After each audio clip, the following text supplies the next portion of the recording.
Assalamualaikum warahmatullahi wabarakatuh dan salam sejahtera.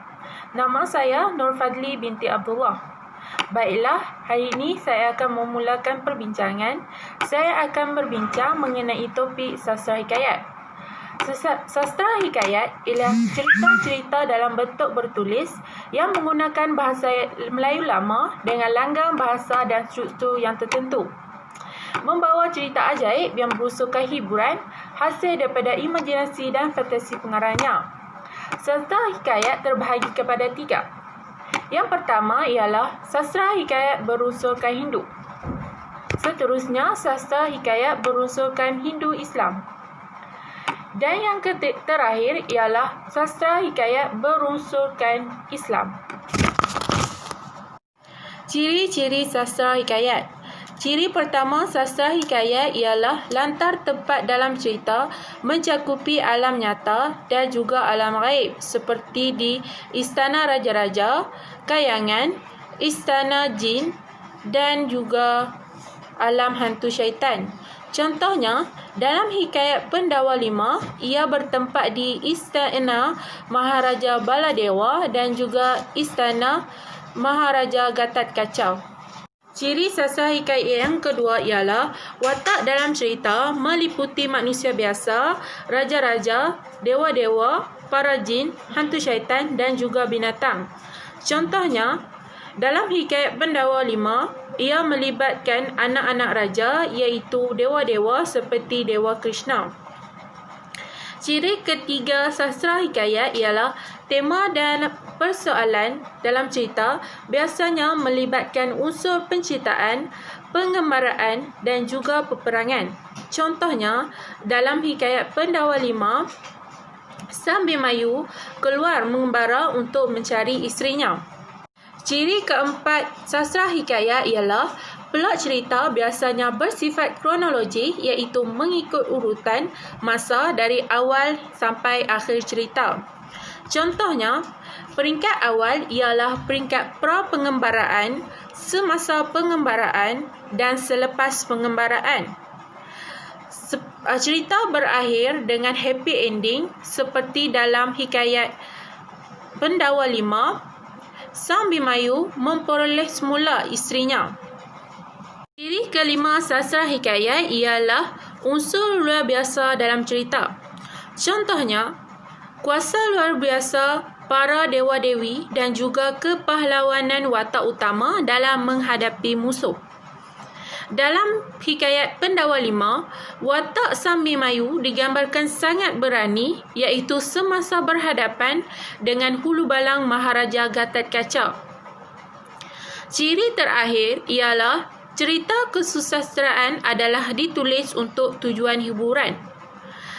Gambaran kecantikan puteri-puteri raja dan kehebatan atau kepahlawanan para putera raja berjaya menarik hati para pendengar.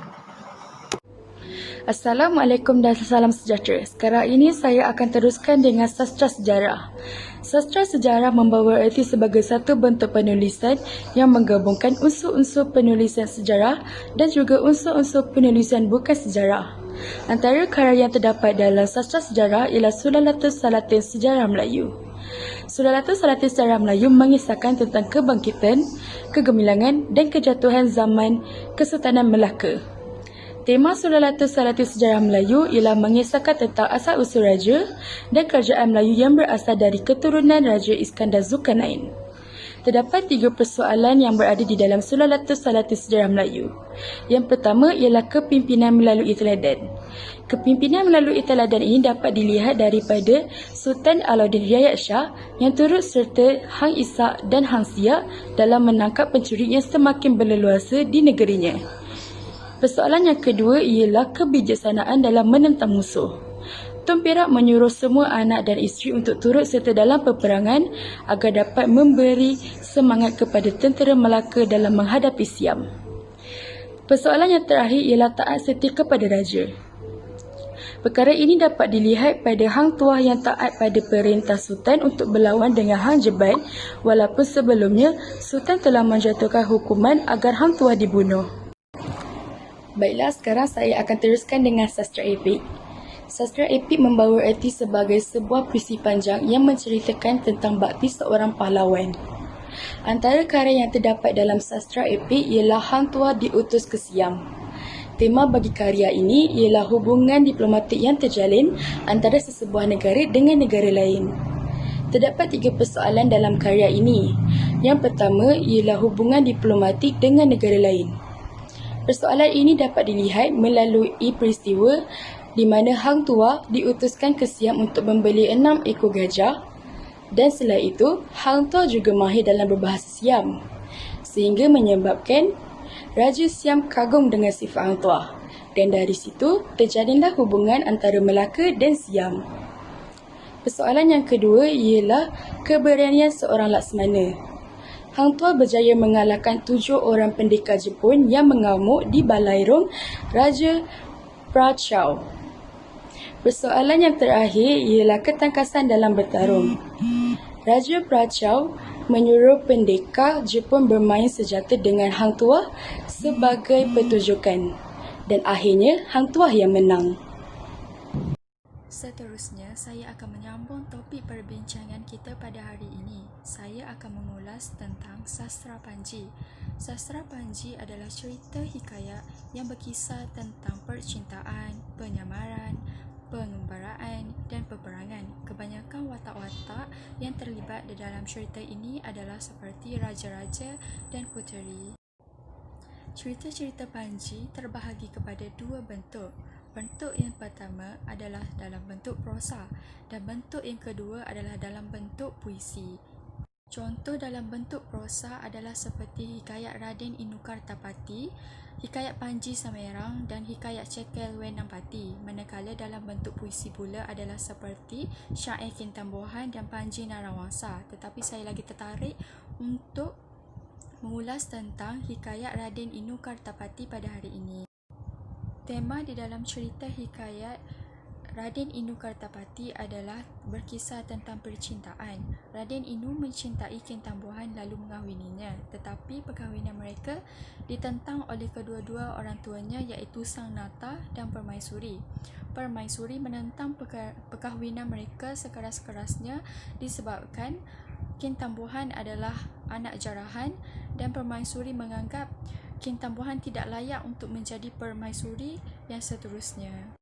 Persoalan yang ada di dalam cerita ini adalah tentang perbezaan 2 darjat. Kintambohan tidak disukai oleh permaisuri kerana permaisuri menganggap ia sebagai anak jarahan yang tidak diketahui asal-usulnya. Persoalan yang kedua adalah tentang perbuatan jahat dibalas dengan kejahatan. Sebagai contoh, permaisuri dihukum untuk menjaga anjing pemburuan, manakala Palabaya dihukum bunuh dan rumahnya dibakar. Persoalan yang ketiga adalah tentang sifat dendam mendendami. Permaisuri mencari jalan untuk membunuh Kintambohan kerana marah dan dendam terhadapnya. Assalamualaikum, saya ingin menyambung pembincangan topik 2 yang berkaitan tentang pemikiran dalam cerita Nabi dan tokoh Islam. Antara contoh cerita Nabi yang saya ambil iaitu cerita Nabi Muhammad. Tema dalam cerita Nabi Muhammad ini iaitu sifat kepimpinan Nabi Muhammad dalam menyebarkan agama Islam. Persoalan yang pertama, perancangan yang strategik untuk menyebarkan agama Islam ke seluruh pelosok dunia. Sebagai contoh, perancangan ini bermula apabila Baginda Sallallahu Alaihi Wasallam dan Sayyidina Abu Bakar merancang untuk berhijrah ke Madinah. Tanpa perancangan yang baik, penghijrahan ini tidak akan dilaksanakan. Okey, persoalan yang kedua, keberanian untuk menyebarkan agama Islam. Sebagai contoh, cara kedua baginda berdakwah secara terbuka tetapi mendapat tentangan yang sangat hebat dari orang musyrikin sehingga baginda berasa sungguh kecewa dan berhijrah ke kota Madinah. Antara tokoh Islam yang saya ambil iaitu Sultan Muhammad Al-Fatih. Tema dalam Sultan Muhammad Al-Fatih ini iaitu keberanian dalam membangunkan kerajaan Islam. Okey, persoalan yang pertama, bijaksana dalam menyusun strategi perang. Sebagai contoh, Sultan Muhammad Al-Fatih telah menguatkan lagi benteng pertahanan kota Konstantinopel dan yang tidak dapat ditembus oleh para musuh. Persoalan yang kedua, seorang yang bertoleransi dan hormat menghormati. Sebagai contoh, Sultan Muhammad Al-Fatih melarang tenteranya menganiaya golongan wanita, kanak-kanak dan orang tua yang tidak terlibat dalam perang. Kesimpulannya, kekuatan pada Sultan Muhammad Al-Fatih dapat membentuk kepribadian yang hebat dan jati diri yang unggul. Assalamualaikum dan selamat sejahtera. Saya Nur Sakinah Saimin akan membentangkan ilmu kepustakaan Melayu tradisional. Ilmu kepustakaan Melayu tradisional meliputi karya-karya yang bersifat ilmu seperti pengajaran, pemahaman, dan amalan secara formal.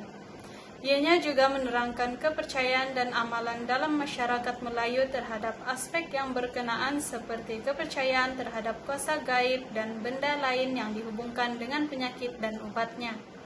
Contohnya, dalam kitab Tib ada dinyatakan ilmu perubatan dan ilmu kebomohan. Seterusnya, saya akan membentangkan sastra undang-undang dan ketatanegaraan. Sastra undang-undang merupakan sejenis peraturan hidup orang Melayu yang didasarkan kepada adat resam yang turun-temurun digunakan untuk menjaga negeri dan kedudukan Raja Melayu. Sastra ketatanegaraan pula merupakan penerangan secara naratif tentang cara mentadbir sesuatu negara. Ciri-ciri sastra undang-undang dan ketatanegaraan ialah membicarakan tentang tanggung jawab menteri-menteri, hulu balang, raja, dan rakyat sekalian. Contohnya dalam kitab Nasihat Segala Raja-Raja ada dinyatakan tentang tanggung jawab raja-raja, menteri, dan rakyat. Fungsi sastra undang-undang dan ketatanegaraan ialah panduan kepada seluruh masyarakat dalam hal-hal seperti pekerti baik dan tanggung jawab hubungan sesama manusia.